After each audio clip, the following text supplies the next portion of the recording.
The air was crisp, and the leaves rustled gently in the breeze as the sun set over Graceland. It was mid-November, and Elvis was throwing a party. The mansion was a buzz of excitement, with music filling the air and friends mingling in the den and on the patio. Everyone was having a great time, but there was something different that night. 3 young women, new to the regular crowd, caught everyone's attention: Ginger Alden and her 2 sisters. Elvis came downstairs, and the room fell silent for a moment. He was the king, and everyone knew it. But when he saw Ginger, something changed. He walked over to her, and they started talking. Ginger was shy, and no one else seemed to try to join their conversation. She was only 20 years old, and she didn't look like the type of woman Elvis usually went for. But there was something about her that drew him in. A few nights later, I found out that Dean had accompanied Elvis and Ginger to Las Vegas on their first date. I didn't think much of it at the time. Relationships came and went for Elvis, and I assumed this one would be over in a month. But I was wrong. Elvis opened at the Vegas Hilton for 15 shows, and Ginger was there for every single one. He looked great, having slimmed down, and the crowd was loving it. Priscilla brought Lisa Marie to surprise him, and they stayed for the weekend. It was a heartwarming moment, seeing how much Elvis cared for his daughter, even after their divorce. Priscilla was like a queen at the Hilton, and everyone knew how much she still cared for Elvis. Ginger's parents also came to Vegas and stayed for several shows, but there was a problem. Vernon, Elvis's father, was not happy with the attention Elvis was giving the Alden family. Elvis had showered the Alden women with gifts, furs, jewelry, and even a new car for Ginger. It was as if he had 3 girlfriends, and he was lavishing them with everything he could. Vernon was so upset that he had to be hospitalized for chest pains. On New Year's Eve, 1976, Elvis was performing in Pittsburgh, and Ginger was there with him. The show was spectacular, and the crowd was on their feet. It was clear that Ginger's presence was affecting Elvis's performance. He was back on top, and it was electrifying to watch. But the relationship with Ginger was anything but smooth. Elvis had always wanted me to talk to his dates and get their opinions about him. He was always trying to improve and make things work. With Ginger, things were different. She wasn't like the other women he had dated. She was independent and would leave Graceland whenever she wanted to. Elvis didn't know how to handle her. She presented a challenge he had never faced before. Despite the ups and downs, Elvis decided that Ginger was the one. He wanted to make things work, and he believed that if he could fix his relationship with her, everything else would fall into place. On January 26, 1977, after a courtship of only 9 weeks, Elvis reportedly asked Ginger to marry him. I was stunned when I heard the news. I couldn't believe he was setting himself up for more stress in a relationship that was already so turbulent. But Elvis was determined. The first tour of 1977 began, and Ginger refused to go with him. She told him she had too much to do to prepare for the wedding, even though no date had been set. Elvis was disappointed, but tried to stay focused on his performances.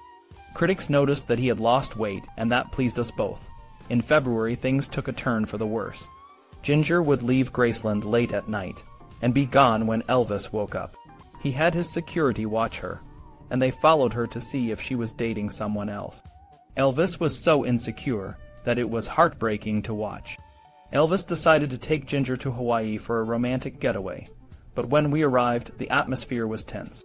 Some of the guests couldn't understand why Elvis, the king of rock and roll, was so interested in Don Ho, a Hawaiian entertainer.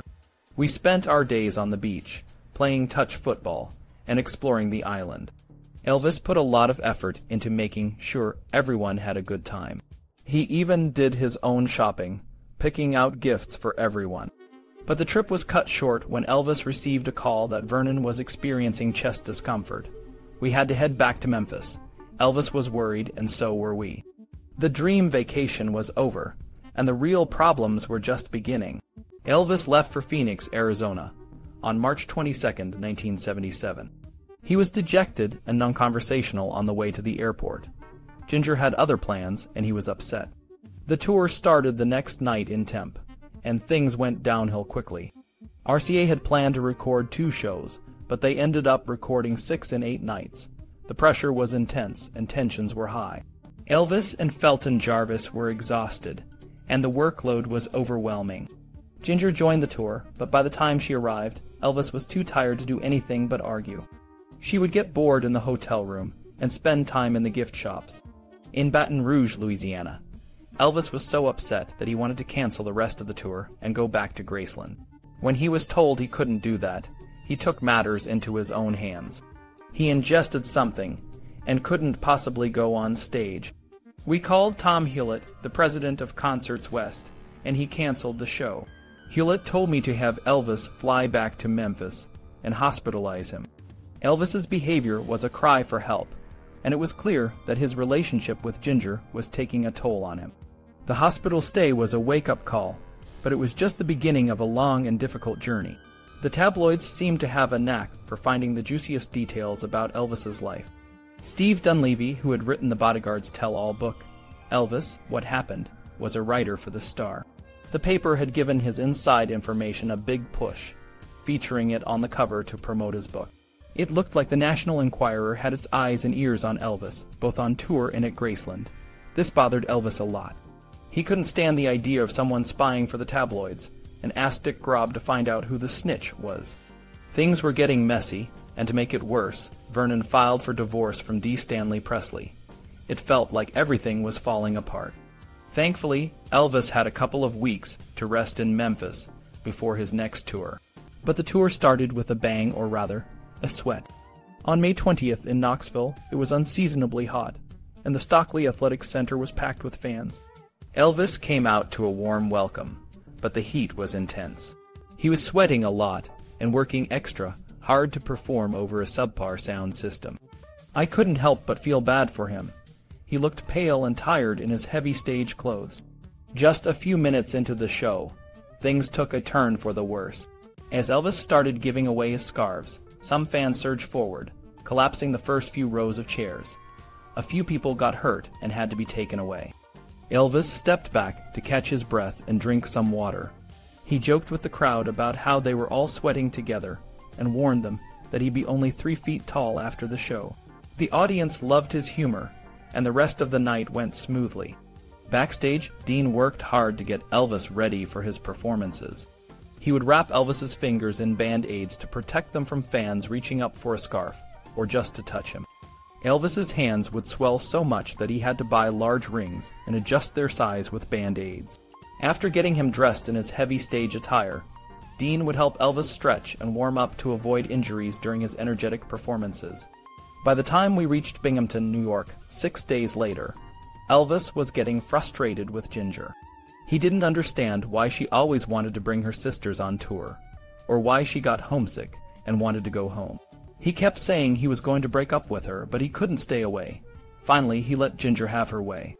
He flew her home in the Lisa Marie and invited Kathy Westmoreland to keep him company.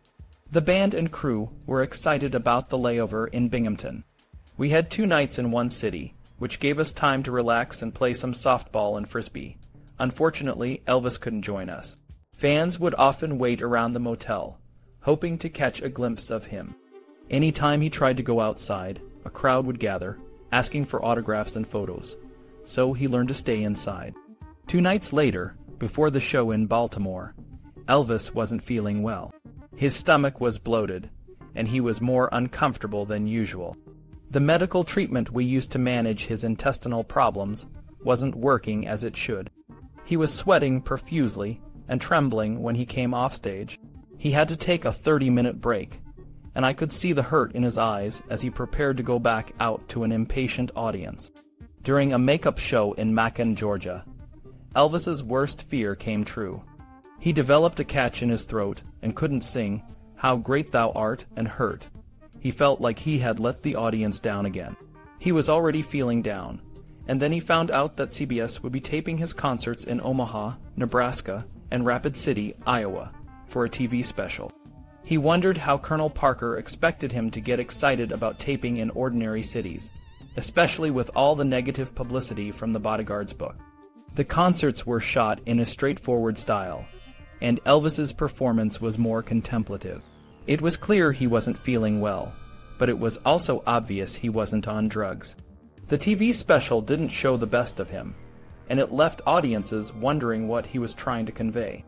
By the end of the tour, Elvis became a bit more daring. In Madison, Wisconsin, he stopped at a service station and stepped in to help when two guys were hassling the attendant. He froze in a karate stance, and the guys backed off. They recognized him, but they seemed unsure about his martial arts skills. Elvis ended up signing autographs and posing for photos. The next night in Cincinnati, Elvis complained that his room was too warm. He kept asking the manager to make it cooler, but nothing seemed to work. Dean found Elvis missing from the suite and saw him walking down the street, trying to find a cooler hotel. Dean ran after him to make sure he was safe. After the show, Elvis flew back to Graceland, where his bedroom was cooler. The following evening, Elvis flew to Indianapolis, Indiana. A CBS crew filmed him deplaning for the TV special. RCA Records executives met with him backstage and presented him with a plaque for his billionth record, Moody Blue. Elvis smiled and shook his head in disbelief. Despite his lack of energy, he put on a great show. I was grateful for the shorter tour and that no concerts were scheduled in Las Vegas or Lake Tahoe. Elvis was clearly pushing himself to the limit. Dean was concerned about the TV special. He had seen the uncut version and was upset that they had cut out so many great songs. He wondered if they were trying to make Elvis look bad.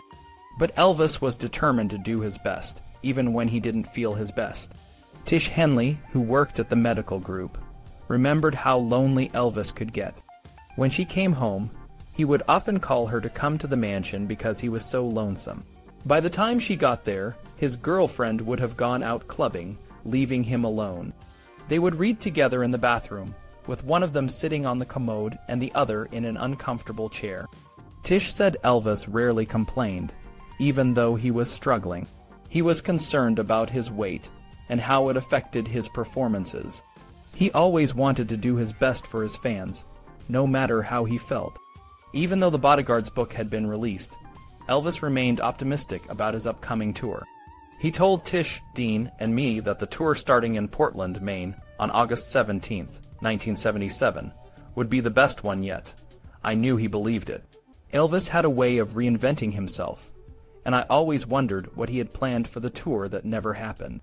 His sudden, tragic death on the very day the tour was to begin put an end to all of that. In the days following Elvis's death, I received a letter from Dr. Thomas Chesney on behalf of Baptist Memorial Hospital's pathology staff. The letter contained information from Elvis's gross autopsy, listing the weight and condition of his organs. It noted his mild fatty liver, left ventricular hypertrophy, and mild arteriosclerotic cardiovascular disease. The letter didn't mention the results of the initial tox screens, which I never received. I prepared and filed Elvis's death certificate, as I had done for other patients. I wanted Vernon to have a certified copy as soon as possible, so he could be appointed the executor of Elvis's estate. About 6 weeks later, Elvis and his mother, Gladys, were moved from Forest Hill Cemetery to the Meditation Garden at Graceland. A serious attempt to steal Elvis's body had led to several arrests, and the estate was incurring extra costs for security. Dick Grob, working as Graceland's director of operations, had successfully handled the logistics, and Elvis and his mother were finally home. Vernon decided on a flat bronze marker with an eternal flame. Dr. George Nichopoulos and Dean Nichopoulos were among the names included on the tribute. We attended a small graveside memorial service, mostly with Elvis's family. I asked Dick if fans would be allowed to visit the Meditation Garden to pay their respect. Dick was still investigating whether Elvis had been murdered, trying to figure out why the Stanley boys weren't on duty when Elvis died, and who had leaked the news of his death to the National Enquirer. Al and I were helping out to give Dick more time to investigate. It was a difficult time, but we were all trying to do what we could to honor Elvis and find the answers. The morning newspaper on October 23, 1977, brought a shocking story about Elvis Presley. The article, titled "Presley's Autopsy Broad," detailed the reasons why the hospital took such strict precautions with Elvis's autopsy. The article mentioned that suspicions arose from a book written by Elvis's bodyguards, his frequent hospitalizations, a family-requested autopsy, and conflicting stories about his death. The article emphasized that many doctors from the Baptist Hospital's pathology department, including Dr. Jerry Francisco, were puzzled when they found no clear evidence that a disease had caused Elvis's death. Dr. Francisco was supposed to say the autopsy was inconclusive, but instead he announced that Elvis died from a cardiac arrhythmia, a heart rhythm problem with unknown causes. This made the hospital staff feel embarrassed, as they feared it would damage the hospital's reputation. Dr. Eric Muirhead, a top expert in heart disease, told the reporter that he didn't think heart disease caused Elvis's death. He pointed out that the narrowing in Elvis's heart artery was only 40 to 50%, which wasn't severe enough to cause a heart attack. Instead, Dr. Muirhead focused on the 7 drugs found in Elvis's system during the autopsy. This led to a dispute about the different tox reports conducted from the autopsy. The coroner's report didn't find Placidil, a sedative, in Elvis's body, but the hospital's lab did. To get a second opinion, the hospital sent samples to a lab in California called Bioscience Laboratory BSL. BSL found 10 drugs in Elvis's system: ethanamate Placidil, methaqualone quaalude, codeine, pentobarbital, butabarbital, phenobarbital, Valmid, Valium, morphine, and chlorpheniramine. BSL believed that the high levels of codeine, quaalude, and 3 barbiturates acted together to cause Elvis's death. Baptist Hospital was concerned because all these drugs were depressants, and their combined effect could be much stronger. The levels of some drugs were near toxic, meaning they were at the high end of a therapeutic dose. Toxic levels are when the drugs could make someone very sick, and lethal levels are when they could cause death. The levels found in Elvis's body were not clearly toxic or lethal, but the media often implied they were. The hospital concluded that Elvis's death was due to polypharmacy, which means taking multiple drugs at the same time. They focused on the combination of codeine, Placidil, and barbiturates. However, the hospital's report was part of a confidential autopsy, and they shouldn't have been discussing it publicly. This raised questions about why they were breaking their own rules. The hospital said they shared the autopsy report with the medical examiner, me, to check for any non-prescribed drugs that might make the death a coroner's case. They claimed they didn't leak the report, but someone from the coroner's office might have. This didn't make sense, as it seemed like the hospital was trying to make themselves look better. The University of Utah's Tox Center also tested Elvis's body and found an additional drug, Demerol, bringing the total to 11. However, this didn't support the hospital's theory of a drug interaction death, so it wasn't mentioned much.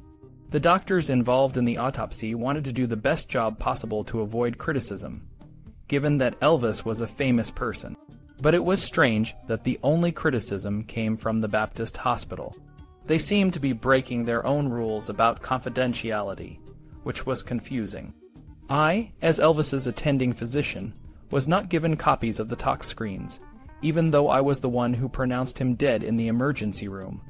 I felt this was unfair and unprofessional.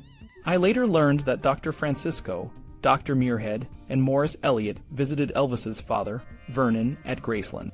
They told him that the hospital believed Elvis's death was drug-related, but Dr. Francisco said he needed to review the report before making a final decision. When Dr. Francisco held his press conference, he stated that the official cause of death was hypertensive heart disease with coronary artery disease. He disagreed with the hospital's report, saying that potentiation, the combined effect of drugs, didn't occur. He said that only 4 of the 10 drugs found were in significant levels, and they were still within the therapeutic range. The other drugs were in trace amounts, and didn't contribute to Elvis's death. Dr. Francisco concluded that there was no evidence of drug abuse. This caused a lot of debate in the media. Some people believed the hospital's theory of a drug overdose, while others supported the coroner's heart disease theory. The hospital couldn't release its report due to confidentiality, so the coroner, Dr. Francisco, became the main voice on the case. Dan Warlick, who worked with the pathologists at Baptist, pointed out that the hospital usually didn't list a cause of death in their reports. They just described what they found and let the attending physician sign the death certificate. By taking that extra step with Elvis's case, they got into a conflict with Dr. Francisco. Warlick believed that the main issue was the way the hospital handled the disagreement, making it sound like one side was lying and the other was telling the truth. I decided to get a copy of the Bioscience Laboratory report to understand more about polypharmacy. Polypharmacy simply means using more than one drug at a time, which is common in medicine. I wanted to find out why the hospital and the coroner had such different opinions about Elvis's death. The night Elvis died, everything seemed normal at first. He had business meetings, played racquetball, and then tried to read before going to sleep. But something happened that no one could have predicted. The Baptist Hospital's autopsy report suggested that drugs were to blame, but I couldn't accept that conclusion. There were too many questions and inconsistencies. Elvis had a lot of medications in his system, but the levels weren't high enough to be deadly. The drugs he took every day didn't suddenly turn lethal on that particular night. For example, the Demerol found in his system was in such a small trace that it couldn't have played a significant role. I knew Elvis had been detoxed from Demerol before, and the trace found was likely from a long time ago. The Dilaudid, which I had prescribed, wasn't even in his blood. Some people speculated that it might have been in his stomach, but that wouldn't make sense. If a drug is only in the stomach, it's not the cause of death. It's just a clue. The ethanamate, or Valmid, was a new medication Elvis had started taking for insomnia. It replaced Placidil, which explained why his Placidil levels were low. Methaqualone and Valium were effective for insomnia, anxiety, and panic disorders conditions Elvis struggled with. These medications were powerful, but they weren't the cause of his death. Codeine, which made Elvis itch, was another medication that didn't fit the profile of a deadly drug. A codeine overdose usually puts a person into a coma, not a sudden death. The Bioscience Laboratories report tried to link the codeine in Elvis's system to a fatal overdose. They cited a case where someone died with a slightly higher level of codeine, but this didn't convince me. Elvis likely had a tolerance to codeine, meaning he could take more without fatal effects. The coroner's official report and the cause of death on Elvis's death certificate were overshadowed by these sensational claims. When I reviewed my own autopsy notes, I found no evidence of choking, which I had initially considered. Elvis's lungs were healthy and dry, with no signs of fluid buildup. His heart was enlarged, which wasn't surprising for an athlete, but there was no recent heart attack. The bone marrow samples showed no signs of cancer, just normal cells going through natural changes. Elvis's colon was a significant issue. It was much larger than normal, acting like a reservoir for bacteria and toxins. This could have led to organ failure. The barium from a previous X-ray was still in his colon, which could have caused blockages. His colon condition was too severe to be caused by drugs alone. I had tried various treatments, but they only worked for short periods. After Elvis's death, I learned more about colon diseases. One possibility was Hirschsprung's disease, which starts at birth. Another was colonic inertia, where the colon's nerves are damaged, slowing the movement of food through the intestines. This could explain Elvis's intermittent bloating and abdominal pain. Dr. Chris Lahr and Dr. Thomas Abel, specialists at the University of Mississippi, confirmed that Elvis likely had autonomic neuropathy, a condition that could have been inherited from his mother. Dan Warlick, the coroner's investigator, and I agreed that Elvis's death was likely caused by a Valsalva maneuver. This is when the body strains, causing the heart to stop. When Elvis strained, his heart went into arrhythmia and stopped suddenly. This could have led to a drop in blood pressure and a grand mal seizure. Elvis fell and suffocated in the plush carpet. The idea that drugs killed Elvis was too simplistic. The evidence pointed to a more complex and tragic event. Despite the controversy and the sensational headlines, I knew the truth was more nuanced. Elvis's death was a combination of his medical conditions and a sudden, unfortunate event. Dr. Nick and Edna shared a quiet moment, reminiscing about their own wedding. It was a brief pause in the chaos of Dr. Nick's life, where he had missed his family, friends, patients, and church community more than he realized.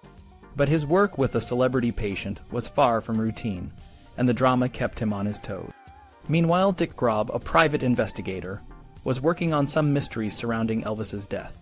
Vernon Presley, Elvis's father, had asked Dick to look into a few things, and what he found wasn't pretty. A tip came into the office at Graceland about a Memphis man named Jim Kirk, who had connections to the National Enquirer. Kirk had been talking to Ginger Alden, Elvis's girlfriend. about an interview before she even got her engagement ring. Kirk said he recognized Ginger's voice when she called around 1:30 p.m. on August 16, 1977, telling him to keep an eye on Graceland. She called back about an hour later, and this time she said, "Elvis is dead, and I thought you might want to know." The National Enquirer sent a crew to Memphis before the news was officially announced, landing the biggest story of the day. Kirk also told Dick about David Stanley, one of Elvis's security guards. On the night of August 15, 1977, David was supposed to relieve his brother Rick at 2 a.m., but David showed up late and decided not to stay. He left Graceland around 4:15 a.m. and went to a motel with a date. He woke up around noon, took a shower, and arrived back at Graceland around 2:30 p.m., just after Elvis had died. Some people said David was crying and saying, "I killed him, I killed him." David then went to the motel to tell his brother the news. Rick was asleep when David arrived. Rick had been out drinking and taking drugs with a date, and they stayed in the room all night. When David woke them up, both Rick and his date looked scared. Rick told his date to forget about the night and everything that happened. Dr. Nick learned about these details from Dick's investigation. He knew the rumors about David hurting Elvis were just another wild story. No one could place David in Elvis's bedroom suite before, during, or after his death. As time passed, the controversy over Elvis's death faded. Fans still loved him, and they focused more on his music than on how he died. But the public's interest in Graceland didn't. The city of Memphis considered buying Graceland to turn it into a museum. But talks slowed when newspapers suggested Elvis's death was drug-related. On August 10, 1979, ABC News sued the Shelby County Medical Examiner, Dr. Jerry Francisco, and the district attorney, Hugh Stanton, to get Elvis's autopsy report. They argued it was a public record. Dr. Nick was surprised and thought the controversy was over. The lawsuit required him to bring all documents related to Elvis's death to a deposition. ABC hoped to get the autopsy report, but they only got a letter from Dr. Thomas Chesney and a newspaper article with leaked results. ABC then deposed Dan Warlick, the chief investigator at the death scene. Warlick said he tried to give his report to Dr. Francisco and Dr. Muirhead before the autopsy, but they weren't very interested. ABC took this to mean Dr. Francisco had ignored the information, but it could have just been that he already knew what he needed. Dr. Nick, a diagnostician by nature, loved solving medical mysteries. One day in September 1979, he opened a door in his busy office, and a group of ABC News crew members burst in. They had been waiting in the parking lot and decided to ambush him. The lead correspondent, with a bushy mustache, demanded an interview. Dr. Nick was caught off guard, but led them to his small office to avoid disrupting his patients. The crew set up their equipment, and the correspondent, who introduced himself as Dr. Nick's interviewer, asked about how he and Elvis met. The conversation quickly turned to Elvis's drug problem. Dr. Nick refused to answer, citing confidentiality. The interview was tense, and Dr. Nick felt like a trapped animal, but he stood his ground. The controversy over Elvis's death continued, but for Dr. Nick, the focus was always on the man he had cared for and the legacy he left behind. The day of the interview with the ABC reporter was one of the most challenging moments I had faced in my career. The team watching me seemed to be more focused on my reactions than my answers. It felt like every question they threw at me was a point scored for their team. The atmosphere was tense, and the reporter's combative attitude made me extremely uncomfortable. One of the first questions hit me like a punch in the gut. "Did you ever counsel Elvis against taking drugs?" he asked. I was taken aback. How could anyone think I would let my friend, my patient, harm himself like that? The question was so insulting that I almost ended the interview right then and there. But the reporter, sensing my frustration, quickly shifted gears and asked a more appropriate question about my relationship with Elvis. I answered it, hoping to steer the conversation in a more positive direction. However, the next question was even more aggressive. "Isn't it true you owed Elvis over $200,000 on your home and several tens of thousands of dollars more in various other loans?" he demanded. I was stunned. Where was he getting this information? "No," I responded, trying to remain calm. I explained that the house loan was a business deal, and I was repaying it monthly. But I realized that discussing my financial matters on national television was not a good idea, so I stopped there. The reporter was relentless. He held up a manila folder, like a lawyer in a courtroom, and asked about the medications I had prescribed to Elvis. The records indicate that especially in the last year of his life, you prescribed certain medications to Elvis Presley in quite extraordinary large amounts. Why, he said, his voice dripping with skepticism. I tried to be as honest as I could. I can't comment on that, and I don't believe it's true, I replied. I was confused by the accusations. If anything, I was prescribing far less medication for Elvis at that time, I added, but the reporter wasn't satisfied. He started listing numbers, saying that in the last 7 months of Elvis's life, I had prescribed over 5,000 Schedule II narcotics and amphetamines, averaging about 25 per day. I was shocked. I don't believe that. I said firmly, I deny it. The reporter pushed harder, asking if I needed to refresh my memory. I don't have anything else to say, I told him. The interview continued, with the reporter bombarding me with more questions about specific medications, like Dilaudid. He questioned why I had prescribed such a strong narcotic, for what he claimed was just a toothache. I explained that Dilaudid was for moderate to severe pain, and that I had prescribed it responsibly. But he wasn't done. He kept going, listing more drugs and more pills, his voice getting louder and faster. Finally, I had enough. I've got a lot of work to do. As far as I'm concerned, the interview is closed, I said, removing the microphone. The reporter, not willing to let go, asked one last question. Do you have any regrets? No regrets, I answered. I had no regrets about being Elvis's doctor and friend, but I regretted talking to the team from 2020. After the interview, things only got worse. A few days later, 2 men in suits walked into the medical group reception area and demanded to see me. They were from the State Healing Arts Board, and they presented me with a legal indictment. I signed it, noting the time, feeling like I was being served a death sentence. The media was quick to pick up the story. The Memphis Press-Scimitar and the Commercial Appeal ran articles about the medical probe, detailing the state's charges against me. The accusations were severe, suggesting that I had prescribed drugs in an unprofessional manner, without legitimate medical reasons and in excessive amounts. The investigation had been ongoing for over a year, and I had no idea it was happening. The ABC reporter had somehow connected with the Healing Arts Board, and they had shared information to strengthen their case against me. My attorney and I tried to get to the bottom of it, but the board denied any collusion with the media. The court date was set, and I had 4 months to prepare my defense. I was confident that I could prove my innocence, but the media continued to attack me. The 2020 program aired, concluding that Elvis had died a drug-related death. They used interviews with Elvis's stepbrothers and his girlfriend to support their theory, even though the toxicology reports didn't support their claims. The whole ordeal was a nightmare.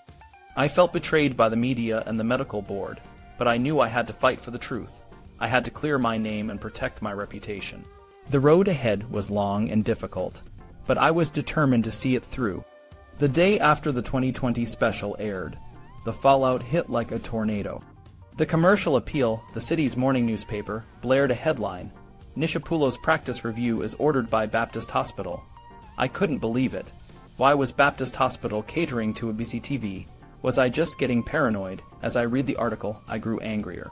Morris Elliott, the hospital's spokesperson, announced that the Baptist emergency room would review cases of overdoses treated in the ER to see if I was listed as the treating physician for many of those patients.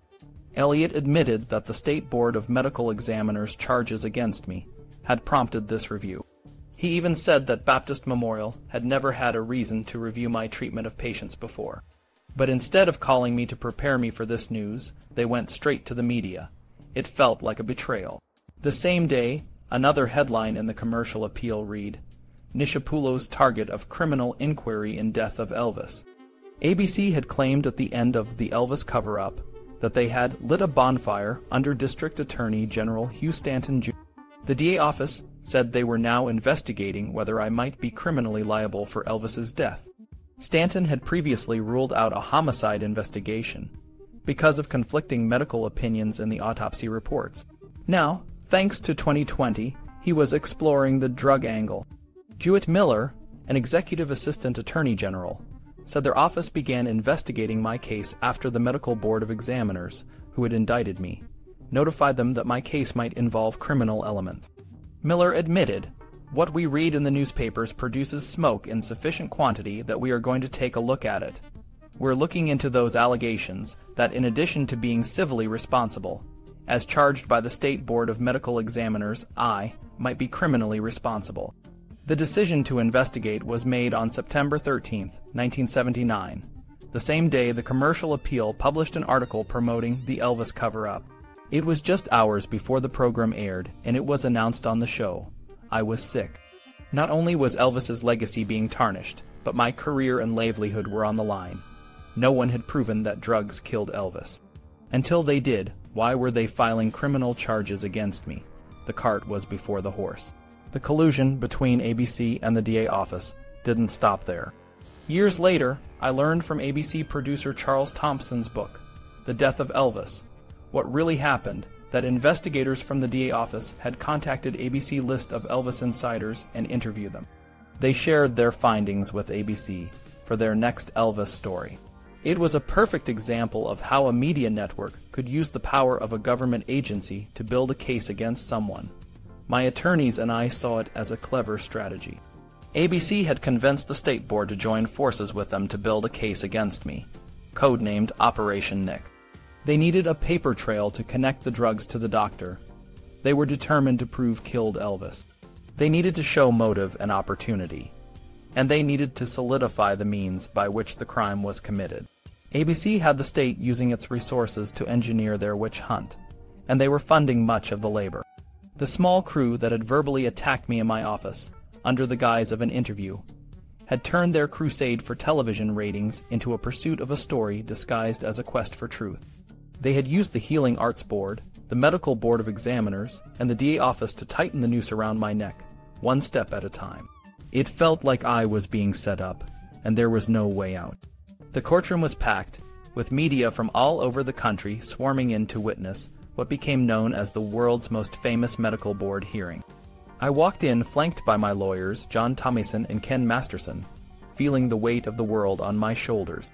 The Tennessee Board of Medical Examiners had decided to make my hearing public, which meant every word, every piece of evidence, would be scrutinized by the media and the public. The charges against me were overwhelming. The state had compiled a 59-page complaint, accusing me of overprescribing drugs to 18 people, including Elvis Presley. The list of drugs was long and intimidating: depressants, tranquilizers, stimulants, and even some that were classified as narcotics. But the media and the public didn't see it that way. They saw Elvis as a walking drugstore, and they blamed me for it. The hearing was supposed to be about the numbers, but it felt like it was about something more. It was about the media's insatiable appetite for a story, about the public's need for a scapegoat. The state's attorney, Joseph Dugman, argued that the sheer volume of prescriptions was proof enough, but I knew it wasn't that simple. I had treated Elvis with care, trying to manage his chronic insomnia and weight gain.